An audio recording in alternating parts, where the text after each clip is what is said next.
Hello everyone. Today I'm going to share with you the top 7 warnings in opening your own ballroom dance studio. And I'm coming to you from an experienced position. As you may know, I, for 15 years, owned the largest ballroom dance studio in the United States. And there are some things I would have appreciated someone warned me about in advance. Okay, so number 1, if you are not a professional ballroom dancer, a fully booked teacher, very experienced, don't do it. Don't invest in your teacher's ballroom dance studio that they want to open. I've only seen that work out one time ever, once in a studio in Seattle. I've repeatedly, many times, seen very popular coaches financially abuse their students in the process of opening their ballroom dance studio. So asking for investments, never paying them back, even skipping town and leaving them with an empty building, no people, and a lease, okay? Be forewarned that if someone is a successful ballroom dance teacher, rest assured, they're naturally charismatic. They're articulate. They're very persuasive. That's what makes them a good teacher. Trust you me, being charismatic does not make them an ethical person, nor a good business person, guys. Trust me. Don't confuse the two. Additionally, if you do open that studio and financially support that pro, every time I've seen this go down, except for one exception, the pro or pro's boss that investor around, like when they're working at the front desk, and blow off anything they ask for or suggest. I'm the expert, blah, blah, blah, blah, blah, and they pull flat out lies out of their keister to insist to someone that they know better for what's for their business than they know for themselves. And these are not business people, guys. These are dancers. There is a difference. They are artistes. They don't understand, usually, how to functionally run a business in the benefit of the business and not themselves personally, okay? That's their experience as a professional ballroom dancer, leading my life to benefit myself, cultivating my students, okay? I have a story for you. This is a local pro. They hornswoggled a bunch of students, even across the country, into investing in their studio that they opened, okay? And the primary investor was their the student that booked the most lessons. She had a lot of money, had a daughter that was competing, booked tons and tons and tons of lessons with these pros. And so she was very eager to you know, support them because she was so thankful to them for helping her daughter learn to dance. And so she invested in the studio. She agreed to run the business aspect and the front desk. And sure enough, they skipped town. After her daughter quit dancing. And this was quite soon after they opened the studio. And they had no money, so they just left.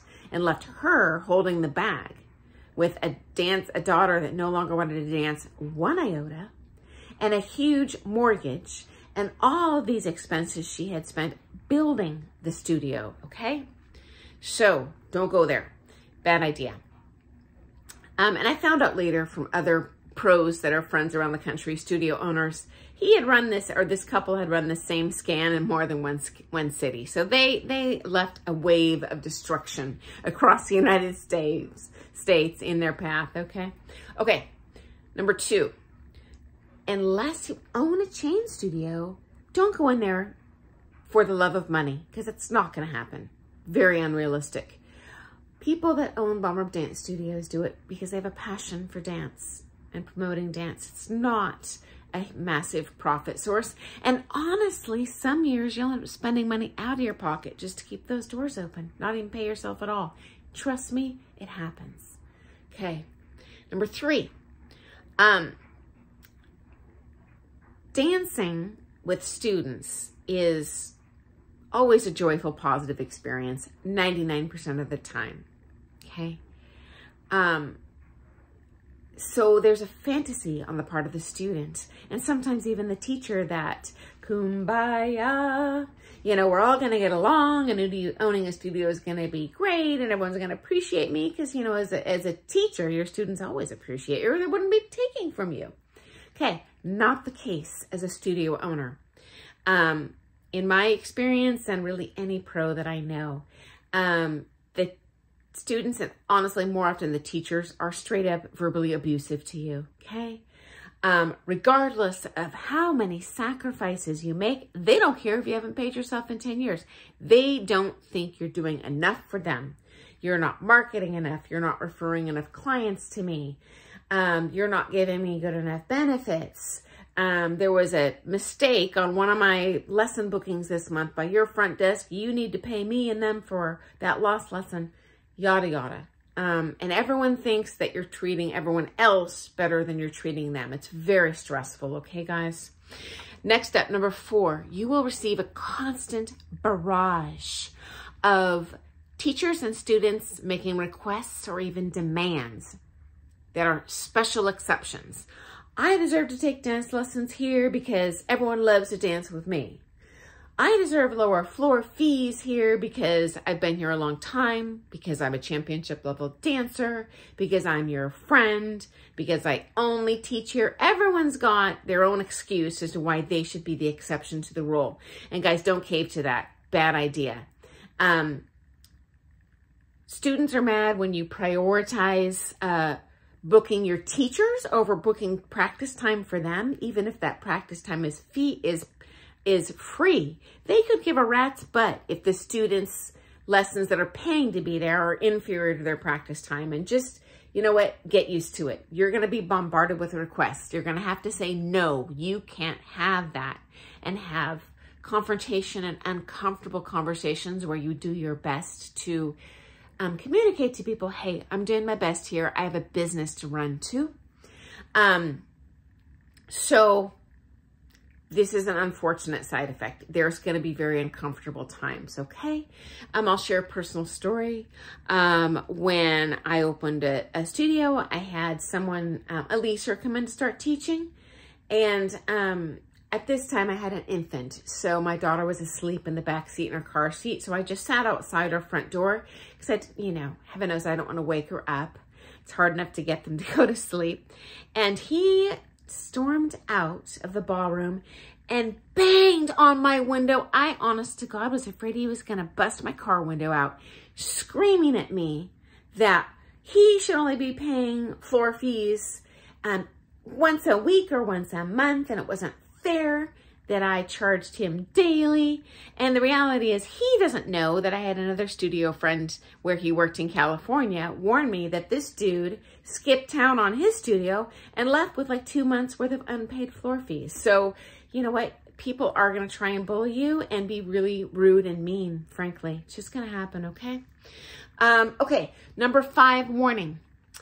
Teachers and students have zero appreciation for how much you're working. So when I was an amateur dancer, even a pro dancer without a studio, I always wondered, what on earth is that owner doing sitting in their office at the computer all day? What a cake easy job. They're sitting on their butt, they're playing on the internet. And no, this is not like a desk job, guys. When you own a studio, there is a ton of business to do, whether it's, you know, scheduling classes, making publications, marketing, confirming lessons. There's just layers upon layers of layers, preparing payroll. And also, as the owner, you're so busy, you're not going to have time to teach, first of all. And secondly, even if you did, you can't, because you have a fiduciary responsibility to book lessons with those teachers that are there, whether they're your employees or leasers in your studio. And it's heartbreaking to refer students to someone you know is not as good of a teacher as you, but you have to do it. So know, if you become a ballroom dance studio owner, you're not going to be able to teach as much. And you're going to work your keister off doing things behind the scenes that are completely unrecognized and unappreciated, okay? Okay, number 6, warning. I I would take into account any advice you get from other studio owners in town. I've never seen those people really be undercutting to another studio owner in town unless they started out working together and they have an acrimonious relationship. For example, I kicked out a couple leasers from my studio who opened a competing studio, and they talked all sorts of trash about me. They would have lied to me if I had ever given them the chance, but 99.999% of the time, these people are great resources for you. If you're going to hire a teacher, call them and ask for a reference. Don't bother talking to the references that person gives you or their students. Okay? Call the studios where they used to work, all of them, and find out the real deal. Okay? Another word of advice someone gave me when I first opened a studio, there was another studio owner downtown. It's like, be very careful who you rent to. And for Pete's sake, never rent to a quinceañera, which is a Mexican birthday party. And I thought to myself at the time, what a racist pig. How dare he say that? And sure enough, whenever I rented with weddings, office parties, they trashed the place. And my floor is my best asset as a studio owner. I want a pristine floor with no sticky spots, no crevasses, no broken boards, okay? And an even bigger lesson to learn was after I rented to about 3 quinceañeras, I just stopped booking them. He was right. They were the worst by far. They had underage drinking. I had on camera, these underage kids going into the private rooms. If anything was not locked down tight as a drum, they would go in there to have intimate relations with each other. Underage people, okay? They served alcohol to underage people. Have never seen that not happen in my studio. And I worry as the facility owner, gosh, what's my liability? They, every time, would trash the place. And I don't mean just like leaving wads of gum on the floor, which they often would do intentionally, okay? Chew an entire 3 packs of gum and leave the wads all over the floor. They literally would do things like smear poopy diapers on the bathroom, break full-on 12-foot tall mirrors and deny it later, even if you've got it on security camera, barf in corners, and then move a potted plant over it to try and hide it, okay? And to make matters worse, every single time they tried to not pay and they contested the payment, I'm gonna sue you, blah, blah, blah, blah, blah. Talk trash about you online. Don't go there, guys. And I'm just telling you for personal experience. I at first thought he was being exceptionally offensive, but that's honestly been my experience, okay? I'm not saying ignore them, but refer them to a place that is happy to rent to the kind of crazy party types, okay? Same thing with live concerts. Don't recommend it. They trash the place. Okay, finally, number 7, warning if you want to open a ballroom dance studio. I know it looks like it's just an empty room. There's low overhead. But in all honesty, the students, and especially the pros and your employees, will abuse your equipment and immensely shorten the lifespan, creating, in my case, tens of thousands of dollars of damage a year. I can't even tell you how many amps these people blew through by not turning down the volume, and then the next person comes on, puts on their music, and the speakers all blow out in the room. I've got 12 speakers in a room. I had many teachers on the, what's it called? DMX controller. Very expensive device, controls all of the sound system and the lightings. They would spill soda or water on it, burn it out. I'd have to get a new one. And this is not stuff you can just go down to Safeway and pick up, or even Amazon, folks. You have to order this stuff in specialty. It does not come overnight. So now I have a studio where everyone's complaining because they have no lights in a room or no music in a room. So now I've lost the income until I can get that stuff in. And unless you are a technological genius, now you've got to hire someone to reinstall all that stuff. It is a big giant, expensive rat's nest, guys. So don't go in thinking that you're going to have all these massive profit margins. Tied into one of my other points, the expenses are enormous, as are the employee benefits. I'm videoing this from the United States, where my studio is. Perhaps you're in a country with socialized medicine where this stuff doesn't apply. But certainly in the United States, as the employer, I'm required by law to provide health insurance, and it is a monumental expense. Whether they show up to work or not, they can call in sick for 3 weeks. I have to pay out more than that person even brought in. Not to mention the mortgage, the electricity, the internet, the website, just so many expenses. I can't even begin to delve in, okay? So I hope that was interesting. Those are my top 7 warnings to heed. Talk to you soon. Bye, guys.